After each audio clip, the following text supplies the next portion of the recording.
नमस्ते, मी प्रवीण नारायण क्षीरसागर, राहणार रोडी कांचन, तालुका हवेली, जिल्हा पुणे. तर 2 ते 3 महिन्यापासून मला कंबरदुखीचा व पायदुखीचा खूप त्रास होत होता. मला चालता येत नव्हतं, उठले तर मला बसता येत नव्हतं आणि मी व्यवस्थित चालू शकत नव्हतो. पायाला खूप मुंग्या येत होत्या आणि वेदना मला असह्य होत्या, मी सहन करू शकत नव्हतो. त्यानंतर मला माझा मित्र हर्षल जगताप याच्या याच्या याच्या सल्ल्याने मी डॉक्टर प्रमोद सुर्वे यांना भेटलो. सरांनी मला MRIचा सल्ला दिला. मी MRI केला. त्यामध्ये माझ्या मणक्याची गादी सरकली असं निदर्शनास आलं.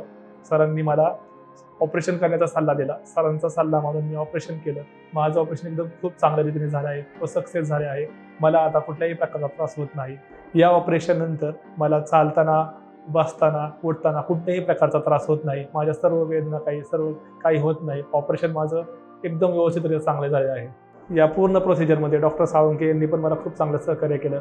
तसेच आपल्या हॉस्पिटलचे मामांपासून डॉक्टरांपर्यंत पूर्ण स्टाफने मला खूप सहकार्य केलं. त्याबद्दल मी आपल्या विश्वराज हॉस्पिटल व डॉक्टर प्रमोद सुर्वे यांचा खूप खूप आभारी आहे. धन्यवाद.